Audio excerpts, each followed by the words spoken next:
అసలు పంచాంగము ఎందుకు వినాలి? ఆదివారము అష్టమి మంచిదా?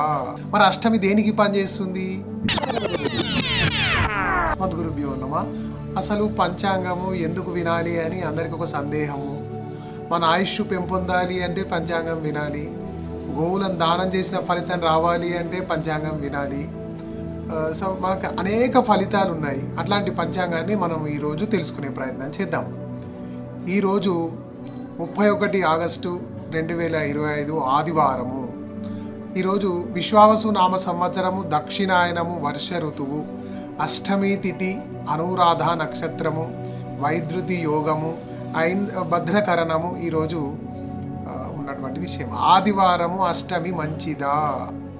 మన కృష్ణ భగవానుడు అష్టమి రోజే పుట్టాడు అంటే పంచాంగ రీత్యా అష్టమి నవమి తిథులు కూడనివి. అంటే శుభ కార్యక్రమాలకు సాధారణంగా అష్టమి నవమి కూడరు. మరి అష్టమి దేనికి పనిచేస్తుంది? దుర్వాష్టమి అని అంటారు. ఈ గణపతి నవరాత్రులలో గరికతో సహస్రనామార్చన చేయాలి భగవంతుడికి. ఎవరికి? మహాగణాధిపతికి.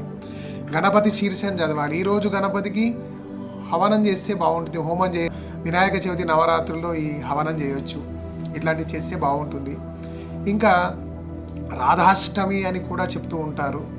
అష్టమి దేనికి పనిచేస్తుంది అంటే వైద్యం చేయించుకోవడానికి. ఎందుకంటే కృష్ణ భగవానుడు అనేక కష్టాలు ఎదుర్కొన్నాడు అష్టమి రోజు పుట్టి, కానీ విజయవంతంగా ఆ కష్టాల నుంచి బయటపడ్డాడు.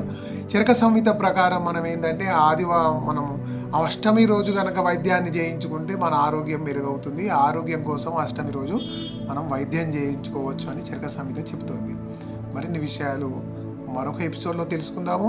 మన ఛానల్కు కామెంట్ చేయండి, లైక్ చేయండి. అదేవిధంగా జ్ఞాన ప్రదీపం ఛానల్ని సబ్స్క్రైబ్ చేయండి, షేర్ చేయండి. మీ వేణుగోపాల్. అడిగేన్ రామానుజదాసన్. జై శ్రీమన్నారాయణ.